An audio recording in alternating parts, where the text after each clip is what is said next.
Hello viewers, welcome to Taruni TV. ప్రపంచం మొత్తాన్ని సంక్షోభానికి గురిచేస్తున్న సమస్య కరోనా వైరస్. ఇన్ని రోజులు లేని ఈ కరోనా వైరస్ ఎలా వచ్చింది? ఇది మన బాడీలోకి ఎంటర్ అయ్యాక వ్యాధిని ఎలా కలిగిస్తుంది? ఎలా ప్రవేశిస్తుంది మన బాడీలోకి? దీనికి ట్రీట్మెంట్ ఎలా ఇస్తారు? న్యూ మెడిసిన్స్ వస్తాయా? బీసీజీ వ్యాక్సిన్ పనిచేస్తుందా? హైడ్రోక్లోరోక్విన్ ఎలా పనిచేస్తుంది అనే అంశాల మీద డీటెయిల్డ్ ఎక్స్ప్లెనేషన్ ఇవ్వడానికి ఈరోజు మనకి లైన్లో ఉన్నారు the distinguished scientist and the director of centre for cellular molecular biology director CH Mohan Rao గారు. మోహన్ రావు గారు ఈ కరోనా వైరస్ గురించి ఏం చెప్తున్నారు అనేది ఆయన మాటల్లోనే విందాం. Well, I'm a biological scientist, biomedical scientist. I worked at CCMB for long years, and I was director for CCMB until recently, until 2016. Currently, I'm a distributed scientist at CCMB. Okay sir, ఇప్పుడు మోహన్ రావు గారు, ఇప్పుడు మనకి ప్రపంచం అంతా బాగా face చేస్తున్న problem వచ్చేసి corona virus. ఈ కరోనా వైరస్ అనేది అసలు ఎక్కడి నుంచి వచ్చింది, ఎలా వచ్చింది? ఈ వైరస్లన్నీ కూడా ఇన్ఫ్లుయెన్జా లాంటివి ఎనీ వైరస్లు అయినా సరే ఒక జంతువు నుంచి ఎక్కడి నుంచో బయట నుంచి రావాలి మనకి. అంటే ఇప్పుడు బ్యాట్స్ నుంచి వచ్చింది అనుకుంటున్నారు, పెంగోలిన్ ఇంకో జంతువు నుంచి వచ్చింది అనుకుంటున్నాము. వాటిల్లో బ్యాక్టీరియా ఉంటాయి, వైరస్లు ఉంటాయి. అది బ్యాట్స్లో కానీ పందుల్లో కానీ మిగతా జంతువులో వైరస్లు ఉంటాయి. ఆ వైరస్లు మనకు సోకాల్సిన అవసరం లేదు, ఎందుకంటే అవి వాటిలో కూడా కంఫర్టబుల్గా ఉన్నాయి. వాటికి బయటకు వచ్చి వెతుక్కోవాల్సిన అవసరం లేదు. ఇంకొకటి, అవి వైరస్లు నిర్జీవాలు. కాబట్టి బయట సెల్ జంతువు నుంచి బయట ఉంటే అవి ఏమీ చేయలేవు, నిర్జీవాలు, కంప్లీట్లీ నిర్జీవాలు. అవి పెరగవు, ఆహారం తీసుకోవు, ఏమీ చేయవు. కాబట్టి వాటికి ఏది ఇంటెన్షన్ ఏది బయటకు వచ్చి ఇంకోటి ఇన్ఫెక్ట్ చేయాలని ఇంటెన్షన్ వాటికి ఏమి ఉండదు. వాటి బ్రెయిన్ కూడా లేదు, ఆఫ్ కోర్స్. కాదంటే ఏమవుతుందంటే అదే వైరస్ మనకు భోజనం చేసినప్పుడు కానీ, అంటే ఆ మీట్ తిన్నప్పుడు కానీ, లేక అవి ఎక్స్క్రిషన్స్ వాటిని మనం ముట్టుకున్నప్పుడు, వాటిని మన నోట్లో పెట్టుకున్నప్పుడు కానీ అలా వైరస్ మన బాడీలోకి రావచ్చు. ఎన్ని వందల సంవత్సరాల నుంచి ఇలా తింటూనే ఉన్నారు, అయినప్పటికీ వైరస్ రాలేదు, ప్రాబ్లం రాలేదు కదా. ఎందుకంటే ఆ వైరస్ మనకు వచ్చినా సరే అది మనకు బాడీలోంచి వెళ్ళిపోతుంది. ఎందుకంటే ఆ వైరస్ అతుక్కునే కెపాసిటీ లేదు. మన బయాలజికల్ సెల్స్లో, మన బాడీలో ఉన్న కణాలకి అది అతుక్కోవాలి. అది అతుక్కున్నప్పుడే అది లోపలికి వెళ్ళి ఏదో చేయగలుగుతుంది. అది అతుక్కోవడానికి రిసెప్టర్ బైండింగ్ అంటాం. రిసెప్టర్స్ ఉంటాయి, మన కణాలతో కొన్ని రిసెప్టర్స్ ఉంటాయి. వైరస్కి అది ఉంటే అప్పుడు అవి అతుక్కుంటాయి. మామూలుగా వైరస్లకి అవి ఉండవు. కాబట్టి వైరస్లు వస్తుంటే పోతుంటే మనకేమి ఇబ్బంది చేయవు అవి. కానీ ఎప్పుడైనా మ్యూటేషన్ అంటే మార్పు వచ్చినప్పుడు, అంటే ఆ వైరస్ లోపల మార్పు వచ్చినప్పుడు దానికి కొత్త లక్షణం వస్తుంది. అంటే ఇది అతుక్కునే కెపాసిటీ ఈ రిసెప్టర్ బైండింగ్ కెపాసిటీ వస్తుంది. దానికి వచ్చినప్పుడు అది మనలోకి వస్తాయి, అప్పుడు అతుక్కునే అవకాశం ఉంది. అంటే ఇలా జరగడానికి ఈవెంట్ ఆటోమేటిక్గా న్యాచురల్గా జరగడానికి చాలా చాలా తక్కువ పాసిబిలిటీ ఉంది. ఎక్కువగా మాటిమాటికి అవుతూ ఉండదు, చాలా తక్కువ పాసిబిలిటీస్గా అవుతూ ఉంటుంది. ఇప్పుడు ఈ కరోనా వైరస్ ఏమనుకుంటున్నారంటే అది మామూలుగా బ్యాట్స్లో ఉండేది, గబ్బిలాళ్ళలోను, తర్వాత కొన్ని పెంగ్విన్ అనే వేరే జంతువుల్లో కూడా ఉంది అనుకున్నారు. వాటిలో ఉన్న వైరస్ సీక్వెన్స్ లోపల కొన్ని మార్పులు వచ్చాయి. ముఖ్యమైన మార్పు ఏంటంటే, యాక్చువల్గా మన కణాలకు అతుక్కునే కెపాసిటీ దానికి వచ్చేది. ఏసీ యాంజియోటెన్సిన్ కన్వర్టింగ్ ఎంజైమ్ 2 అంటాం, ఎంజైమ్ రిసెప్టర్ 2 అంటాం. దాని మీదకి అతుక్కునే కెపాసిటీ వచ్చింది కాబట్టి అది మనలోకి వస్తుంది అన్నమాట. అది అలా వచ్చింది మనకు వైరస్. ఓకే, ఇప్పుడు అంటే ఇది ఆరిజిన్ వచ్చేసి బ్యాట్స్ ఆర్ వేరే సంథింగ్ యానిమల్. వుహాన్ ల్యాబ్ లో ఉన్న వైరస్ అంటున్నారు, అది అందులో ఎంతవరకు వాస్తవం ఉందండి? దాని గురించి మనం మళ్ళీ కొంత తర్వాత చర్చించుకోవచ్చు. కానీ అది టెక్నికల్ గా పాసిబుల్. అంటే ఇలా చేయడం వీలవుతుందా అంటే చేయడం వీలవుతుంది. చేశారా అంటే మనం అవునో కాదని చెప్పలేము, ఎందుకంటే మన ఆధారాలు ఏమీ లేవు. చేయడానికి వీలుంది. ఎలా వీలుందంటే, ఈ కరోనా వైరస్ అనేది కొత్త వైరస్ కాదు.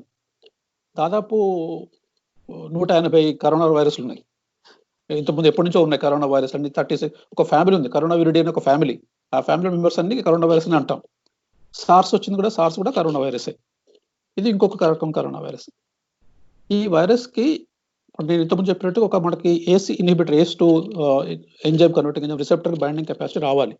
అది లేకపోతే మనం ఏమైనా ఇంజనీరింగ్ చేసి వేరే వైరస్లో అలాంటి కెపాసిటీ ఉంటే అది తీసుకొచ్చి దీనిలో పెట్టి దీన్ని అటాక్ చేసేటట్టుగా చేసే అవకాశం ఉంది.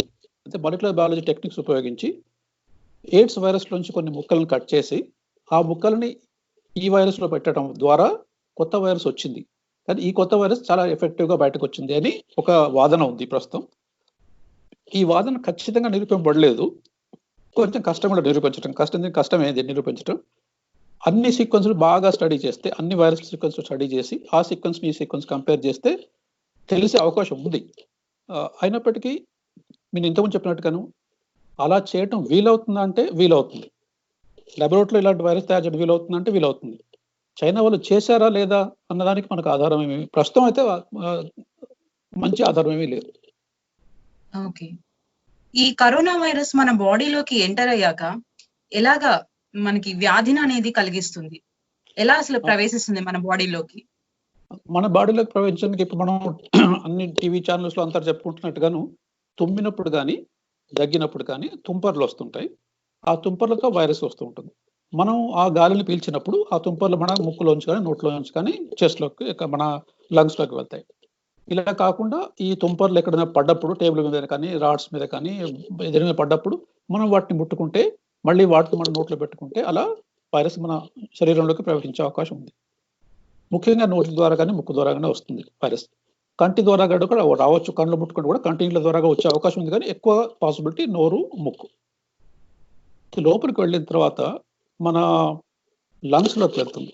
లంగ్స్కి ఒక ముఖ్య పని ఏమిటి? లంగ్స్ ఒక ముఖ్య పని ఆక్సిజన్ ఎక్స్చేంజ్ చేయాలి. అంటే గాలిలో మన లోపల ఉన్న కార్బన్ డైఆక్సైడ్ పంపించేసి ఆక్సిజన్ వాళ్ళని లోపలికి పీల్చుకోవాలి. ఇది దాని లంగ్స్ పని. ఈ పని చేయడానికి లోపల 2 లంగ్స్ ఉన్నాయి కదా, ఈ 2 లంగ్స్ లోపల చిన్న చిన్న సంచులు ఉంటాయి, సాక్స్ అండ్ చిన్న చిన్న ఒక ద్రాక్ష గుత్తు లాంటి గుత్తు చాలా ఉంటాయి అన్నమాట. వాటిని అల్వియోలై అంటాం. ఈ అల్వియోలైలోకి ఈ వైరస్ వెళ్తుంది. అంటే గాలి మనం పీల్చిన దాని ద్వారా లోపలికి వెళ్తుంది. లోపలికి వెళ్ళినప్పుడు ఈ అల్వియోలై లోపల ఆక్సిజన్ మార్చడానికి కొన్ని కణాలు ఉంటాయి. దాన్ని టైప్ 1, టైప్ 2 అని 2 కణాలు ఉంటాయి. ఈ టైప్ 2 కణాల పైన ACE2 అది ఇంతకుముందు అనుకుంటే యాంజియోటెన్సిన్ కన్వర్టింగ్ ఎంజైమ్ 2 రిసెప్టర్స్ ఉంటాయి. ఆ రిసెప్టర్కి ఇది అతుక్కుంటుంది. అది అతుక్కున్నప్పుడు ఆ వైరస్ కణం లోపలికి వెళ్తుంది, మన కణంలోకి వెళ్తుంది. అంతే. అది ఇంటర్షియల్గా రావాలని ట్రై చేయదు. అది మామూలుగా వచ్చింది, అక్కడ అతుక్కుంది కాబట్టి లోపలికి వెళ్ళింది అంతే. లోపలికి వెళ్ళిన తర్వాత వైరస్కి ఇంకా ఐడెంటిటీ ఏం లేదు. దాని యొక్క RNA ఉంటుంది, ఒక RNA సీక్వెన్స్ ఉంటుంది. RNA అది వదిలేస్తుంది, లోపల ప్రోటీన్స్ కూడా వదిలేస్తుంది. ప్రోటీన్స్ అంటే డైజెస్ట్ అయిపోతాయి. మన కణమే, మన బాడీలో ఉన్న కణమే తప్పుగా అర్థం చేసుకొని ఈ వైరస్, ఈ DNA RNA మనదే అనుకొని దాన్ని కాపీ చేస్తుంది. అఫ్కోర్స్ వైరస్ కూడా దానికి కొన్ని ట్రిక్స్ ప్లే చేస్తుంది అనుకోండి.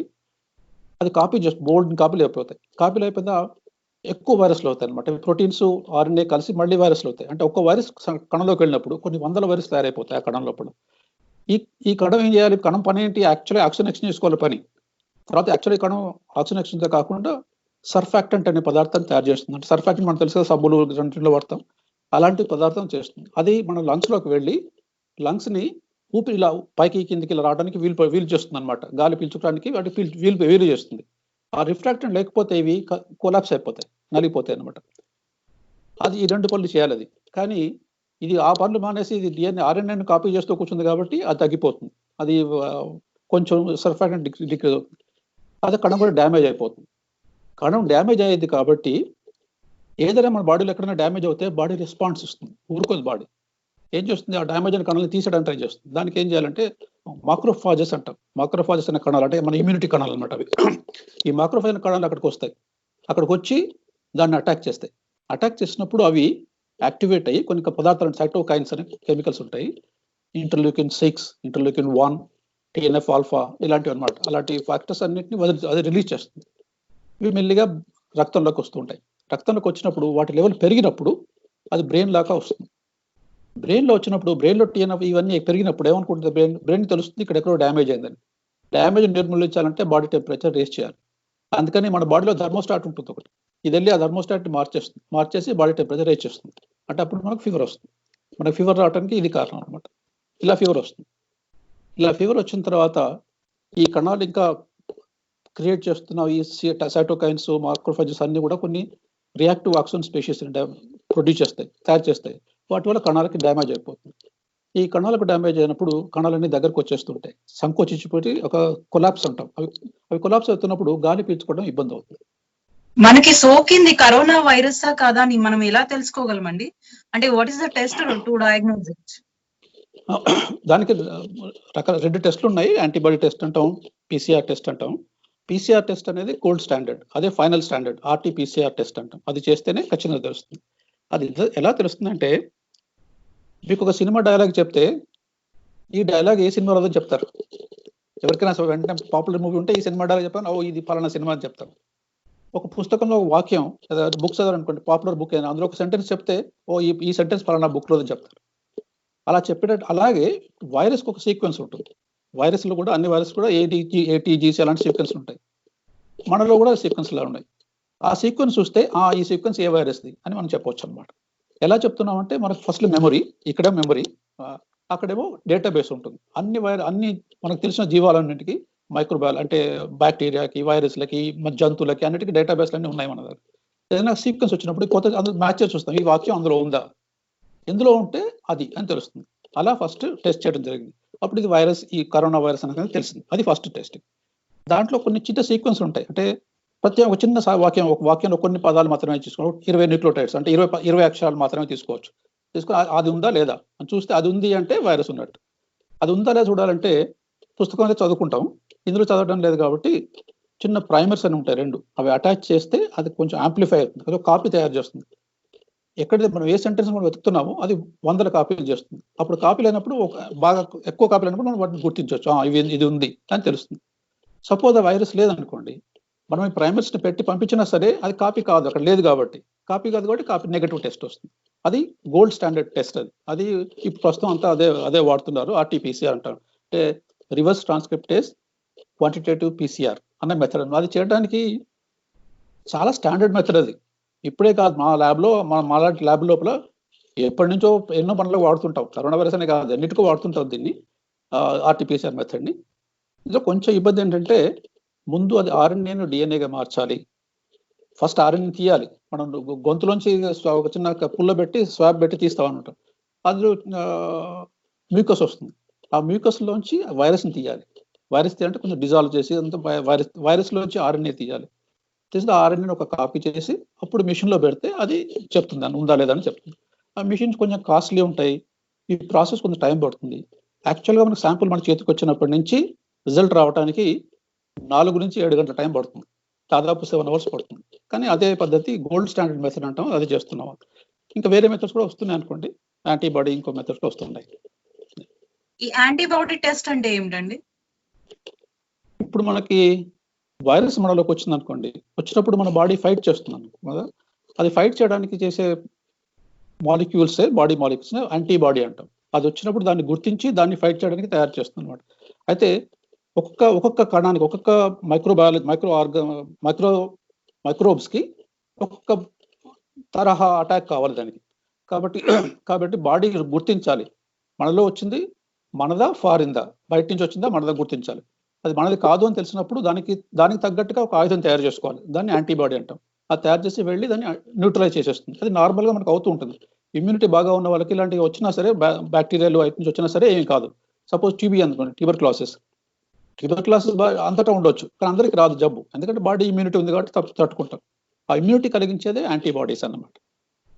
ఈ వైరస్ మనకు ఫస్ట్ తాకినప్పుడు మనకి ఇన్నేట్ ఇమ్యూనిటీ అంటాం. ఈ మాక్రోఫాజెస్ అనుకున్నాం కదా, మాక్రోఫాజెస్ అన్ని సైటోకైన్స్ ఇవన్నీ వచ్చి ముందు అటాక్ చేసేస్తాయి. అది ఏవైనా సరే తెలిసినా తెలియకుండా అటాక్ చేసేస్తాయి ఫారిన్ అయినప్పుడు. అది గుర్తించి దానికి తగ్గిన కరెక్ట్గా వాటికి అప్రోప్రియేట్ మాలిక్యూల్ తయారు చేసేది యాంటీబాడీస్ అంటారు. యాంటీబాడీ 2 రకాలు ఉంటాయి, ఐజీఎం అని, ఐజీజీ అని. ఐజీఎం అనేది ఫస్ట్ వేస్తున్నది వెంటనే బాడీలోకి వచ్చిన ఫైట్కి మొదలు చేస్తుంది ఐజీఎం.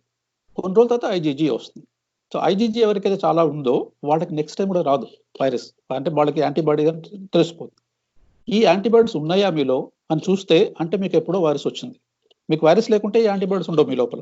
మీలో వైరస్ మీలో యాంటీబాడీ ఉందా లేదా అని చేసేయటమే యాంటీబాడీ టెస్ట్. ఇప్పుడు మీకు చిన్న బ్లడ్ డ్రాప్ సరిపోతుంది. దీనికి ముక్కులో స్వాబ్ తీసుకోక్కర్లేదు, 5-6 గంటల టైం అక్కర్లేదు. ఒక చిన్న బ్లడ్ డయాబెటీస్ చెక్ చేస్తాం కదా, అలాగే చిన్న పిక్ చేసి బ్లడ్ తీసుకోవచ్చు. దాంట్లో టెస్ట్ చేస్తే యాంటీబాడీ ఉందా లేదా తెలుస్తుంది. యాంటీబాడీ ఉంది అంటే మీకు ఇమ్యూనిటీ, మీకు ఎప్పుడో ఒకటి ఇన్ఫెక్షన్ వచ్చింది, మీకు ఏమి జబ్బులు లక్షణాలు లేవు అంటే మీ బాడీ బహుశా దాన్ని ఫైట్ చేస్తుంది అని అనుకోవచ్చు. కానీ ఈ యాంటీబాడీ టెస్ట్ని ఉపయోగించి మీ డయాగ్నోసిస్ పనికి రాదు జబ్బు. ఎందుకంటే వైరస్ వచ్చిన తర్వాత మీకు ఇంకా యాంటీబాడీ తేడానికి 3 days పట్టవచ్చు, 3-4 days పట్టవచ్చు. ఆ మధ్యలో మీకు టెస్ట్ చేస్తే నెగిటివ్ వస్తుంది, మళ్ళీ 2 రోజుల తర్వాత మళ్ళీ వస్తుంది. కాబట్టి డయాగ్నోసిస్కి దీన్ని వాడటానికి వీల్లేదు యాంటీబాడీని. కానీ ఎంతమందికి వస్తుంది? ఇప్పుడు మనం క్వారంటైన్ ఏరియాస్ అంటున్నాము, సపరేట్ రెడ్ జోన్స్ చేస్తున్నాం. రెడ్ జోన్స్ అంటే ఆ రెడ్ జోన్లోకి వెళ్ళి అందరికి చెక్ చేస్తే ఎంతమందికి తెలుస్తుంది. దాన్ని బట్టి ఇది ఎక్కువ ఉందా లేదా అనేది తెలుసుకోవడానికి పనికొస్తుంది. ఎపిడెమియాలజిక్ స్టడీస్కి దీన్ని బాగా వాడుకోవచ్చు. కానీ కన్ఫర్మేటరీ టెస్ట్ మాత్రం ఆర్టీపీసీఆర్ వాడాలి. ఇప్పుడు ఈ కరోనా వైరస్ ట్రీట్మెంట్ చేసేటప్పుడు పేషెంట్స్ కి hydrochloroquine and azithromycin antibiotics use చేస్తున్నారు. ఇవి ఎంతవరకు పనిచేస్తాయి అంటారు? Actually azithromycin is anti bacterial. అది అజిథ్రోమైసిన్ యాంటీ బ్యాక్టీరియల్ కాబట్టి యాంటీబ్యాక్టీరియల్ అనేది యాంటీబయాటిక్స్ అనేవి వైరస్కి పనిచేయవు. కానీ క్లోరోక్విన్ యాక్టివ్ ఈ రెండు కాంబినేషన్స్లో కొంత ఫలితాలు కలుస్తున్నాయి. ఫలితాలు ఎందుకు వస్తున్నాయో ఖచ్చితంగా తెలియదు, కానీ కొంత లాభం అవుతుంది అన్నది కొంత పరిశోధనలు తెలిసింది.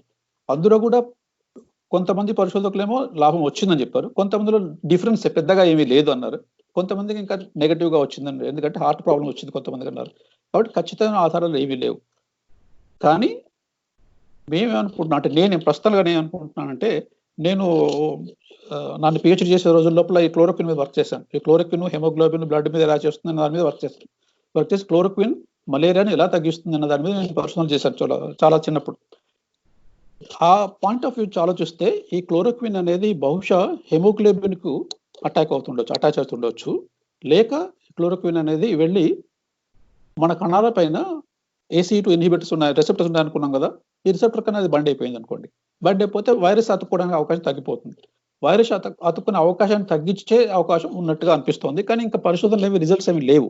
ఇప్పుడిప్పుడే ప్రయోగాలు చేస్తున్నారు, ప్రయోగాలు చేసినా తెలుస్తుంది. కానీ క్లోరోక్విన్ వేరే ప్రాబ్లమ్స్ లేకుండా ఉన్నప్పుడు క్లోరోక్విన్ అడ్జంక్ట్గా వాడవచ్చు. అంటే మామూలు మెడిసిన్స్ ఏది చేస్తున్నారు ఇవ్వండి, దాంతో పాటు క్లోరోక్విన్ కూడా కొంత ఇస్తే, హైడ్రాక్సిక్లోరోక్విన్ ఇస్తే నష్టం లేదు అని ప్రస్తుతం అభిప్రాయం. అంటే ఈ కరోనా వైరస్ జీనోమ్ స్ట్రక్చర్ అనేది HIV and malaria genome structure ని పోలి ఉంటుంది, అందుకే ఈ హైడ్రోక్లోరోక్విన్ మెడిసిన్ యూజ్ చేస్తున్నారా? ఇందులో ఎంత వాస్తవం ఉందని? లేదు. అందుకే దీనికి యాక్చువల్గా కరోనా వైరస్ కి మలేరియాకి ఏమీ సంబంధం లేదు. Malaria is parasite, malaria parasitic అంటాం దాన్ని, ఇదేమో వైరస్, దీనికి సంబంధమే లేదు.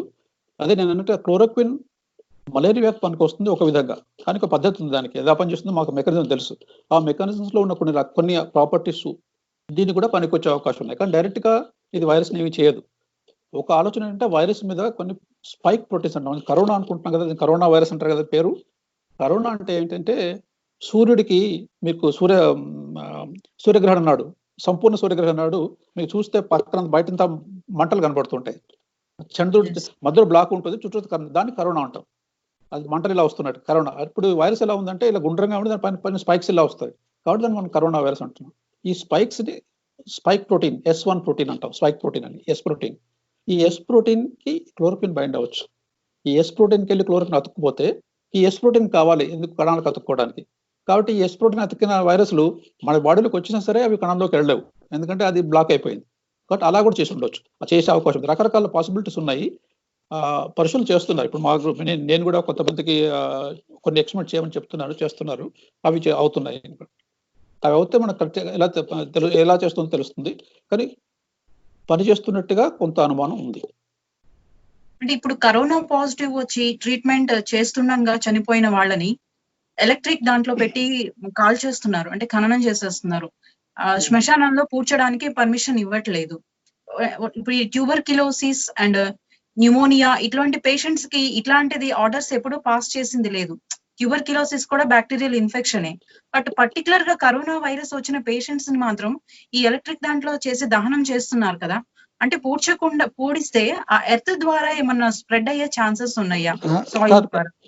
ఇందులో మీరు చెప్పిన 2 డిఫరెంట్ పాయింట్స్ ఉన్నాయి.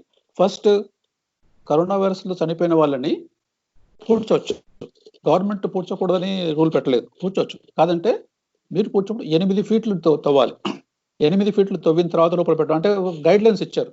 కరోనా వైరస్ చనిపోయిన వాళ్ళకి కాల్చాలంటే ఎలా కాల్చాలి, పూడ్చాలంటే ఎలా చేయాలని కొంచెం గైడ్ లైన్స్ ఇచ్చారు. కాబట్టి మీరు పూడ్చదలుచుకుంటే పూడ్చవచ్చు, కానీ డిస్టెన్స్ కొంచెం 7-8 ఫీట్ ఏదో ఉంది, ప్రిస్క్రైబ్ డిఫరెన్స్ పాటించాలి. ట్యూబర్క్యులోసిస్ వచ్చిన వాళ్ళకి ఇబ్బంది లేదు, వీళ్ళకే మనకి ఎందుకు ఇబ్బంది అంటే, ట్యూబర్క్యులోసిస్ ఏమో అది బ్యాక్టీరియల్ ఆరిజిన్, ఇదేమో వైరల్ ఆరిజిన్. బ్యాక్టీరియా బయట బతకలేవు. ఓకే, బ్యాక్టీరియాకి దానికి లైఫ్ ఉంది, దానికి ఆహారం కావాలి, అది బతుకుతుంది, డివైడ్ అవుతుంది. వైరస్కి ఆహారం అక్కర్లేదు. వైరస్ బయటపరిస్తే అలాగే ఉండిపోతుంది, ఎన్ని సెకండ్ రోజులైనా ఉండిపోతుంది. కాబట్టి virus is little different from bacteria. దానివల్ల కొంచెం ప్రాబ్లం వచ్చే ఛాన్స్ ఉంది. కాబట్టి క్రిమేషన్ ఈజ్ బెటర్. యాక్చువల్గా క్రిమేష్ చేస్తే ఏ ప్రాబ్లం ఉండదు. ఇప్పుడు కొన్ని దేశాలు రూల్ పెట్టేశాయి. ఇప్పుడు సిలోన్లోను కొన్ని దేశాల్లో, శ్రీలంకలో రూల్ పెట్టేశాయి. కరోనా వ్యాధుల్లో మరణించిన వాళ్ళందరికీ ఏ కాస్ట్ అయినా, ఏ రిలీజన్ అయినా, ఎవరైనా సరే క్రిమేషనే చేయాలి, బరీ చేయకూడదు అని చెప్పేసి. అది మంచిదే అలా చేస్తే, కానీ బరీ చేసినా నష్టం ఏం లేదు. 7-8 feet లోపల బరీ చేయాలి. ఈ కరోనా వైరస్ ట్రీట్మెంట్ కి ఫ్యూచర్ న్యూ మెడిసిన్స్ ఏమన్నా వస్తాయా? ఇప్పుడు ప్రస్తుతం అయితే మెడిసిన్ లేదు. అంటే ఏ మెడిసిన్ కూడా లేదు. యాక్చువల్గా ఏ మెడిసిన్ కూడా లేదు. ఏం చేస్తున్నారు పేషెంట్స్ కంటే, పేషెంట్ వచ్చిన వెంటనే ఆక్సిజన్ ఇవ్వాలి. ఎందుకంటే మనకు హైపాక్సియా వస్తుంది అనుకున్నాం కదా, ఆక్సిజన్ సప్లై ఇవ్వటం, అలా చేయటం. వైరస్ రాకుండా తగ్గడానికి యాంటీవైరల్ డ్రగ్స్ ఒక 3-4 డ్రగ్స్ ఉన్నాయి. ఆ డ్రగ్స్ ఒకటి ఇంతకుముందు ఎయిడ్స్ వాడింది, మిగతా వాటికి వాడినవి, ఎబోలాకి వాడినవి, కొన్ని యాంటీ ఎయిడ్స్ వైరస్ ఉన్నాయి, ఆ డ్రగ్స్ ఉన్నాయి, వైరస్ డ్రగ్స్. ఆ డ్రగ్స్ వాడుతున్నారు. అందులో వాడితే కొంత ఫలితం రావచ్చు. అది స్పెసిఫిక్ గా కాదు, దీనికే కాదు, కానీ కొంత ఫలితం రావచ్చు. తర్వాత సిమ్టమాటిక్ ట్రీట్మెంట్, ఫీవర్ వచ్చినప్పుడు ఫీవర్ తగ్గించడం, ఆక్సిజన్ సరిపోతే ఆక్సిజన్ ఇవ్వటం, బ్రీదింగ్ చేయలేకపోతే వెంటిలేటర్ పెట్టడం, ఇవన్నీ మనం ఎందుకు సర్వైవ్ చేయడానికి వీలుస్తాం అంతే. బతికించడానికి ట్రై చేస్తున్నారు. కొంత వయసులో తగ్గుతూ ఉంటుంది ఈ మెడిసిన్స్ వల్ల. బాడీ మెల్లమెల్లగా రికవర్ అయిపోయి బయటికి రావాలి మనిషి. అలా రావడానికి ఆరోగ్యంగా ఉన్న వాళ్ళు ఈజీగా వస్తారు. ఆరోగ్యంగా లేని వాళ్ళు, అంటే heart problem, liver problem, diabetes ఉన్న వాళ్ళకి కొంత ఇబ్బంది అవుతుంది. డెఫినెట్గా వాళ్ళ ప్రాబ్లమ్ వస్తుంది కాదు, కొంత ఇబ్బంది అవుతుంది. రికవరీ కొంత కష్టం కావచ్చు. కానీ ప్రస్తుతం ఇవే మెడిసిన్స్ వాడుతున్నారు. కొత్త మెడిసిన్స్ వస్తాయా అనేది టైం పడుతుంది. కొత్త మెడిసిన్ ట్రై చేస్తున్నారు. కొంత మెడిసిన్, ఒక మెడిసిన్ యూఎస్లో కొన్ని రోజుల క్రితం టెస్ట్ చేశారు. లాబొరేటరీ లెవెల్లో అది వర్క్ చేస్తోంది, కానీ మనుషులకు వాడటానికి చాలా టైం పడుతుంది, ఇంకా కాలేదు అది. ఒక యాంటీవైరల్ డ్రగ్, ఇప్పుడు మనం ప్రస్తుతం వాడాల్సిన డ్రగ్ మనం ఇంపోర్ట్ చేసుకుంటున్నాం. ఆ డ్రగ్ని ఇప్పుడు ఆ డ్రగ్ని ఇంపోర్ట్ చేయడానికి కష్టం అవుతుంది, ఎందుకంటే అందరికీ అదే డ్రగ్ కావాలి కాబట్టి. అదే డ్రగ్ని మనం ఇండియాలో తయారు చేసుకోవడానికి వీలుగా ఐఐసిటి, హైదరాబాద్ ఉన్న ఐఐసిటి శాస్త్రజ్ఞులు ఆ కాంపౌండ్కి కావాల్సిన ముఖ్యమైన పదార్థాన్ని వీళ్ళు తయారు చేశారు ల్యాబ్లో. చేసి ఎలా చేయాలి పద్ధతిని అంతా కూడా ఒక కంపెనీకి ట్రాన్స్ఫర్ చేశారు. ఆ కంపెనీ వాళ్ళు దాన్ని తయారు చేస్తున్నారు. అది ఆ డ్రగ్ వస్తుంది. అంటే ఇది కొత్త డ్రగ్ కాదు, కానీ మనకు అవసరమైన డ్రగ్ మన ఇండియాలో మనం తయారు చేసుకోవచ్చు అనమాట. అంటే చాలా టన్నుల్లో చేసుకుంటే మనకు అందరికీ పనికి వస్తుంది. ఆ పని ఆ కార్యక్రమం అవుతోంది. దాని లాభం త్వరలోనే వచ్చేసి తెలిసిపోతుంది మనకి. కొత్త డ్రగ్ రావాలనేది కొంచెం కష్టం, కొంత టైం పడుతుంది. మనం ఇంకోటి డ్రగ్ రీపర్పసింగ్ అంటాం. రీపర్పసింగ్ అంటే ఒక డ్రగ్ దేనికో వాడుతున్న డ్రగ్ దీనికి వాడతాం. ఇప్పుడు అదే మలేరియాకి వాడుతున్న క్లోరోక్విన్ దీనికి వాడుతున్నాం కదా, దాని డ్రగ్ రీపర్పసింగ్ అనుకోవచ్చు. అలా కొత్త డ్రగ్స్ ఏమైనా ఇంకేమైనా ఉంటే వాటిని వాడే అవకాశం కూడా త్వరలో వస్తుంది. వ్యాక్సిన్ ఇంకా కొంచెం టైం పట్టొచ్చు, కానీ ఇవేవైతే వస్తున్నాయి. ఓకే, ఇప్పుడు రీసెంట్ గా ఒక పేపర్ లో చూసామని, ఈ ట్యూబర్క్యులోసిస్ కి యూజ్ చేసే vaccine, I think BCG vaccine, అది దీనికి యూజ్ చేయొచ్చా ఈ వ్యాక్సిన్ అని దాని మీద డిస్కషన్స్ నడుస్తున్నాయా? డిస్కషన్స్ అవుతున్నాయి. ఎందుకంటే ఇవన్నీ అబ్జర్వేషనల్ అన్నమాట. అంటే డేటా చూసి బహుశా ఇలా ఉండొచ్చు అనుకుంటాం. ఇప్పుడు ఎలా చూస్తున్నారంటే అన్ని దేశాల్లో మనకి ఎక్కడ ఎంతెంత వైరస్ వచ్చింది లోడ్ తెలుస్తోంది. మనకి ప్రతిరోజు సాయంత్రం మనం అందరం ఇంటర్నెట్ లో లాగా చూస్తున్నాం ఏ దేశంలో ఎన్ని వైరస్లు వచ్చాయి, ఎన్ని కేసులు వచ్చాయని చెప్పేసి. ఆ కేసులు చూస్తుంటే ఏ దేశాల్లో అయితే BCG మొదటి నుంచి వాడుతున్నారో ఆ దేశాల్లో కేసులు కొంచెం తక్కువగా ఉన్నాయి. ఏ దేశాల్లో BCG వాడట్లేదో అక్కడ కొంచెం ఎక్కువగా ఉన్నాయి. సపోజ్ ఇండియా, చైనా, బంగ్లాదేశ్ ఇలాంటి కొన్ని దేశాల లోపల ట్యూబర్క్యులోసిస్ ఉండేది, బాగా ఉండేది. కాబట్టి మనకు BCG వ్యాక్సిన్ చేయడం అనేది మనం గవర్నమెంట్ పాలసీ. పుట్టిన ప్రతి పిల్లవాళ్ళకి డెఫినెట్ గా మనం BCG వ్యాక్సిన్ చేయాలి as per the rule in India. కొన్ని సంవత్సరాలు కొన్ని డెకేడ్స్ చేస్తున్నాం మనం ఇండియా లోపల, అలాగే కొన్ని దేశాలు చేస్తున్నాయి. ఇప్పుడు developed countries like US, France, వాళ్ళకి ట్యూబర్క్యులోసిస్ లేదు. టీబీ లేదు కాబట్టి వాళ్ళు ఈ వ్యాక్సిన్ వాడట్లేదు. కాబట్టి వాడని కంట్రీలు, వాడుతున్న కంట్రీస్ చూస్తే వాడని కంట్రీస్ లో కేసులు ఎక్కువగా ఉన్నాయి, వాడుతున్న కేసులు కొంచెం తక్కువగా ఉన్నాయి. కాబట్టి BCG మనకు పనికి వస్తుందేమో అని అనిపిస్తుంది. దానికి మల్టిపుల్ కారణాలు ఉండొచ్చు. ఇది ఒక కారణం కావచ్చు, ఇంకా వేరే కారణాలు ఉండొచ్చు. మనకి ఇండియన్స్ కి ఇమ్యూనిటీ కొంచెం ఎక్కువ, అమెరికన్స్ ఇమ్యూనిటీ కొంచెం తక్కువ. మన పిల్లలు చిన్నప్పుడు ఆడుకున్నప్పుడు బురదలోనూ అక్కడ ఆడుకుంటారు, వాళ్ళకి ఇమ్యూనిటీ కొంచెం ఎక్కువగా ఉంటుంది. అమెరికన్ పిల్లలు బురదలో ఆడుకోరు కాబట్టి వాళ్ళకి ఇమ్యూనిటీ తక్కువగా ఉంటుంది. అది కూడా కారణం కావచ్చు. కాబట్టి కాంపౌండింగ్ ఫ్యాక్టర్స్, ఎన్ని కాంపౌండింగ్ ఫ్యాక్టర్స్ ఉన్నాయో మనకు తెలియదు. కాబట్టి BCG అని అంత ఖచ్చితంగా చెప్పలేదు. ఇంకొక పాయింట్ ఏంటంటే BCG మనకు ఇండియాలో వ్యాక్సిన్ ఇస్తున్నా సరే చిన్నపిల్లలు పుట్టిన ప్రతి వాడికి మనకు BCG వ్యాక్సిన్ ఇస్తారు. అయినప్పటికీ ఇండియాలో ట్యూబర్క్యులోసిస్ కేసులు వస్తున్నాయి, టీబీ కేసులు వస్తాయి. అవి ఎక్కడి నుంచి వస్తున్నాయి అంటే ఈ BCG వ్యాక్సిన్ మనకి చిన్నప్పుడు బాగా పనిచేస్తుంది. పుట్టినప్పుడు అంటే వెరీ యంగ్ ఏజ్‌లో ట్యూబర్క్యులోసిస్ రాకుండా ఆపుతుంది. దాంతో దాని ఎఫెక్ట్ మెల్లిమెల్లిగా తగ్గిపోతూ ఉంటుంది. కాబట్టి కొంచెం 30, 40 ఇయర్స్ వచ్చేటప్పుడు మళ్ళీ టీబీ వచ్చే అవకాశం ఉంది. కాబట్టి బీసీజీ వ్యాక్సిన్ మనల్ని ప్రొటెక్ట్ చేస్తుందా లేదనేది చెప్పడం కష్టం. నా ఉద్దేశంలో బీసీజీ ఎఫెక్ట్ కొంచెం తక్కువే అని చెప్పుకోవాలి. ఎందుకంటే దాని ఎఫెక్టే టైంతో పాటు తగ్గి ఉండే అవకాశం ఉంది. ఇంకొకటి మల్టిపుల్ కారణాలు ఉండొచ్చు. ఇది మన దగ్గర తక్కువ ఉంటానే కారణం. కాబట్టి బీసీజీ వ్యాక్సిన్ అనే చెప్పలేం. పనిచేస్తుందో చెప్పలేం. కానీ ఇప్పుడు ప్రత్యేకించి బీసీజీ వ్యాక్సిన్ చేసి ప్రొటెక్ట్ చేయగలమా లేదా అన్నది ఇంకో క్వశ్చన్. అంటే సపోజ్ అంటే ఇప్పుడు డాక్టర్స్, నర్సులు వాళ్ళందరికీ కూడా వ్యాక్సిన్ ఇవ్వడానికి వేరే వ్యాక్సిన్ లేదు కాబట్టి ఇప్పుడు వాళ్ళకి బీసీజీ వ్యాక్సిన్ ఇస్తే అది మళ్ళీ పవర్ఫుల్‌గా అవుతుంది కదా! వెంటనే పవర్ వస్తుంది కదా దానికి. దానివల్ల లాభం వస్తుందా లేదా అనేది తెలియదు. అనేది తెలుస్తుంది. అది అవుతుందేమో అని అనుకుంటున్నారు. ఇంకా టెస్ట్‌లు అవి ప్రయోగాలు ఆలోచనలు జరుగుతున్నాయి. ఇంకా ఇప్పటివరకు ఖచ్చితమైన ఆలోచన ఏం లేదు దానికి. ఈ కరోనా వైరస్ కి ఇన్ ఫ్యూచర్ రాకుండా మన జనరేషన్ కి అనేది సోకకుండా కొత్త వ్యాక్సిన్ ఏమైనా కనిపెట్టే ప్రాసెస్ లో ఉన్నారు? ఉంది. ప్రతి మనకి చిన్నప్పటి నుంచి ఏ జబ్బులు వచ్చినా సరే వాటికి ఏదో వ్యాక్సిన్‌లు వస్తున్నాయి. పోలియో వచ్చింది కదా! ఇప్పుడు పోలియో ఎరాడికేట్ అయిపోయింది. పోలియో కూడా వైరస్‌లు వచ్చింది. అలా రకరకాల వ్యాక్సిన్ అనేది ఎలాగో వస్తుంది. స్మాల్ పాక్స్, పోలియో అలాగే వస్తుంది. ఎరాడికేట్ అయ్యే అవకాశం ఉంది. కానీ ఎప్పుడు వస్తుంది ఆ వ్యాక్సిన్ అన్నది చెప్పలేము. ఎప్పుడు వస్తుంది? ఇప్పుడు ఇమ్మీడియేట్‌గా వస్తుందా? రేపు వస్తుందా? ఎల్లుండో చెప్పలేము. కానీ వ్యాక్సిన్ రావడానికి బహుశా 1 ఇయర్ పడుతుందండి. 1 ఇయర్ 8 మంత్స్ టు 1 ఇయర్ కన్నా ముందు వ్యాక్సిన్ వచ్చే అవకాశం లేదు. అంటే వ్యాక్సిన్ చేయడానికి చాలా పనులుంటాయి. ఇప్పుడు ఈ వైరస్ పైన ప్రోటీన్ ఉంటుంది అనుకున్నాం కదా! ఆ ప్రోటీన్‌ని తీసి ఏదో జంతువులో ఇంజెక్ట్ చేస్తే అప్పుడు అది యాంటీబాడీస్ తయారు చేస్తుంది.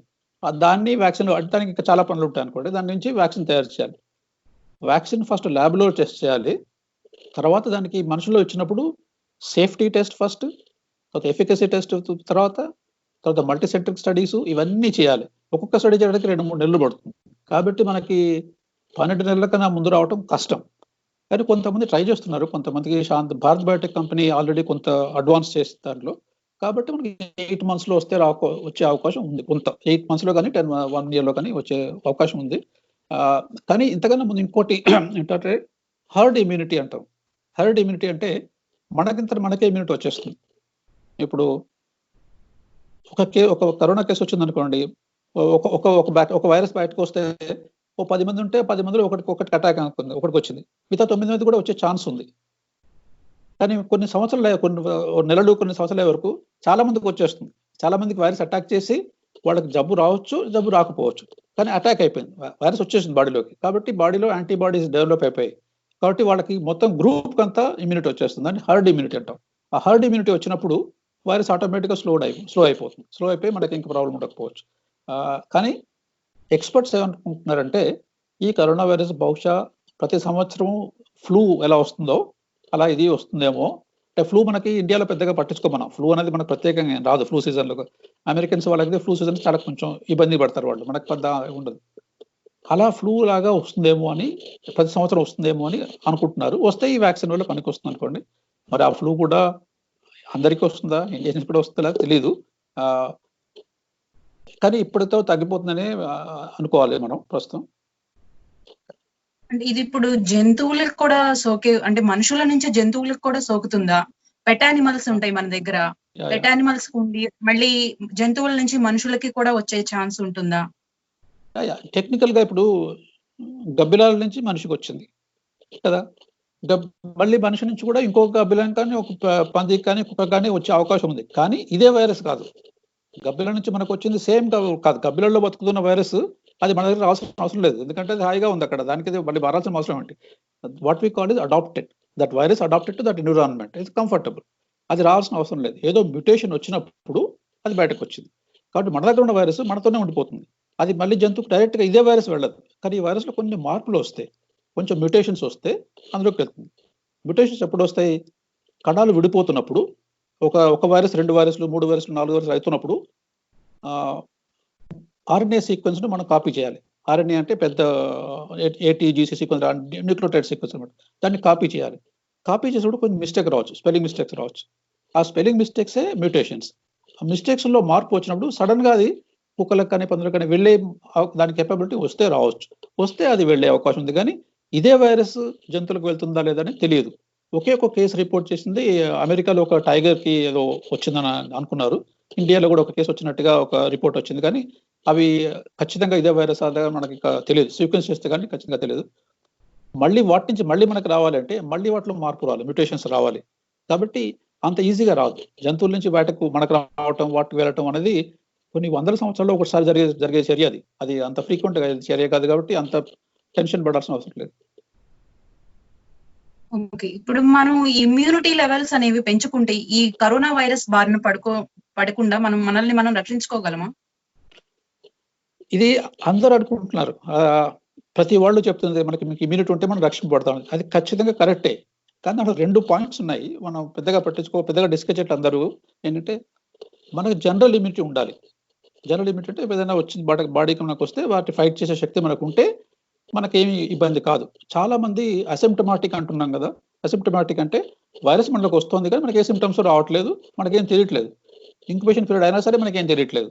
ఏంటంటే మన వైరస్ మనకు వచ్చింది, మన బాడీ దాన్ని ఫైట్ చేసింది, ఆ వైరస్ ఏం మనల్ని చేయలేదు, మనం వీఆర్ ఆల్ రైట్. అది ఇమ్యూనిటీ. అలాంటి ఇమ్యూనిటీ మన భారతదేశంలో కొంత ఎక్కువ ఉన్నట్టుగా అనిపిస్తోంది జనరల్ గా, వాట్ ఇన్నేట్ ఇమ్యూనిటీ. కానీ ఈ వైరస్ మనకి డిసెంబర్ 2019 కన్నా ముందు వైరస్ లేదు, ఎవరు చూడలేదు ప్రపంచంలో. కాబట్టి మన బాడీ కూడా తెలియదు ఆ వైరస్. మన బాడీ కూడా తెలియదు కాబట్టి దానికి తెలియని శత్రువు అది. కాబట్టి దానికి మనకు అది చైనా వాళ్ళకైనా అమెరికా వాళ్ళకైనా ఇండియా వాళ్ళకైనా ఒకటే, ఎందుకంటే ఎవరు దాన్ని చూడలేదు.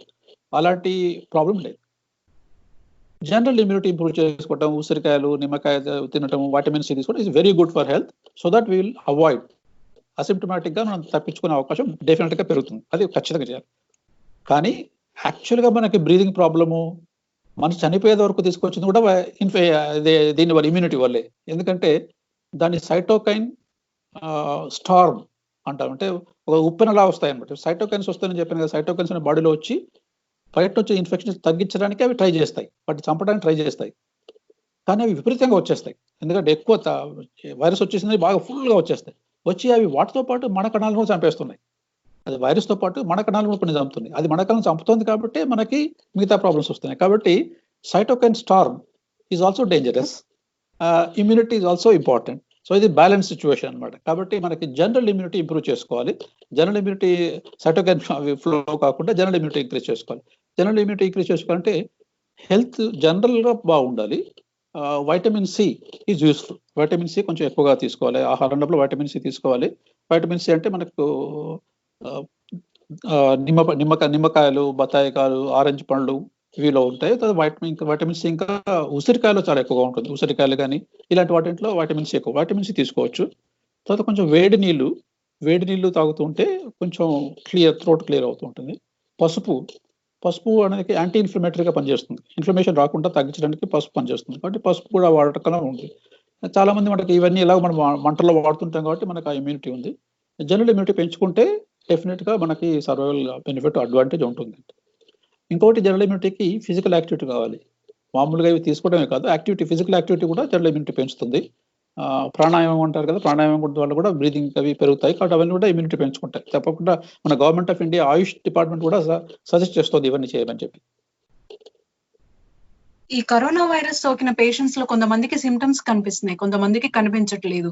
ఎటువంటి సిమ్టమ్స్ లేకుండానే వీళ్ళకి కరోనా పాజిటివ్ ఉందని మనకు తెలుస్తుంది. అండ్ రీసెంట్ గా చైనాలో కరోనా పేషెంట్స్ కి ట్రీట్మెంట్ ఇచ్చిన 2 డాక్టర్స్ కూడా వాళ్ళు కరోనా వైరస్ కి గురయ్యి ట్రీట్మెంట్ తీసుకొని మళ్ళీ నార్మల్ గా అయ్యారు. బట్ వాళ్ళ బాడీ మాత్రం బ్లాక్ కలర్ లోకి చేంజ్ అయిందని చెప్పి న్యూస్ కూడా వచ్చింది. అసలు ఇది చేంజ్ అనేది అట్లా ఎందుకు వస్తుందండి? లేదు, ఐ థింక్ బహుశా న్యూస్ తప్పు న్యూస్ అయి ఉంటుంది. బాడీ కలర్ మారదు. మామూలుగా ఇది ఇన్ఫెక్షన్ వచ్చినప్పుడు ట్రీట్మెంట్ చేస్తే బాడీ కలర్ మారాల్సిన అవసరం, ఆ కాంటాక్ట్ లేదు దీనికి. కాదంటే ఒకటి ప్రాబ్లం ఏంటంటే ట్రీట్మెంట్ చేసి తగ్గిపోయింది అనుకున్న తర్వాత కూడా మళ్ళీ వైరస్ వచ్చింది వాళ్ళకి. కొంతమంది జబ్బులు 2-3కి, కొంతమందికి ట్రీట్మెంట్ అయిపోయిన మళ్ళీ వచ్చింది. ట్రీట్మెంట్ అయితే మళ్ళీ రావడానికి వీల్లేదు, అంటే రాకూడదు. ఎందుకంటే మనకు బాడీలో యాంటీబాడీస్ వచ్చాయి కాబట్టి ట్రీట్మెంట్ ఇచ్చాము, తగ్గింది అంటే బాడీ కొంచెం యాంటీబాడీస్ ఇచ్చుకోండి. ఆ యాంటీబాడీస్ ఉన్నాయి కాబట్టి అది మళ్ళీ రాకూడదు జబ్బు. ఇప్పుడు మీకు కొన్ని జబ్బులు మళ్ళీ రావు. ఒకసారి వస్తే మళ్ళీ రెండోసారి రాదు.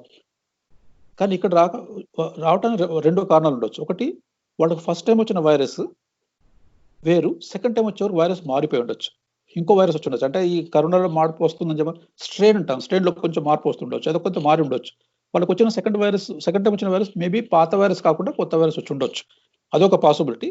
కొంచెం తక్కువ పాసిబిలిటీ, ఎందుకంటే వాళ్ళు అదే ప్రాంతంలో ఉన్నారు, అదే ప్రాంతంలో అదే వైరస్ 10-15 రోజుల్లోనే మార్పు చెందడం కొంచెం తక్కువ ఛాన్సే ఉంది. అదొక పాసిబిలిటీ. ఇంకొక పాసిబిలిటీ ఏంటంటే ఫస్ట్ టైం నెగెటివ్ అనేది తప్పు రీడింగ్ అయి ఉండొచ్చు. వాడికి వైరస్ బాగా లోడ్ తగ్గిపోయి ఉండొచ్చు. ఈ మెడిసిన్స్ ఇవ్వటం వల్ల బాడీ వల్ల బాగా తగ్గిపోయిండొచ్చు. తగ్గిపోయిందని పూర్తి జీరో కాలేదు. పూర్తి జీరో కాకముందే నెగెటివ్ అనుకో బయటకు వెళ్ళిపోవచ్చు. అవి మళ్ళీ ఉన్నవే మళ్ళీ పెరిగి ఉండొచ్చు. పాతవే మళ్ళీ వచ్చి ఉండొచ్చు. అంతే అవుతుంది కానీ సెకండ్ టైం రావాలంటే ఈ 2 కారణాలు ఉన్నాయి. కానీ శరీరాన్ని నల్లబట్టడం అనేది అదే తప్పు న్యూస్ అండి. అలా కాదు. అలా అయ్యే అవకాశం లేదు. ఓకే. అంటే పాత వైరస్, కొత్త వైరస్ అంటే టైప్ 1, టైప్ 2 ఇట్లాగా 2 వైరస్‌లు ఉన్నాయా అండి కరోనా? కాదు. నేననేది పాతది కొత్తది ఏంటంటే వైరస్‌లు మారుతున్నాయని చెప్పాను. ఇప్పుడు మీరు మనం అనుకున్నట్టు ఒక బుక్ ప్రింట్ చేస్తున్నాం అనుకోండి.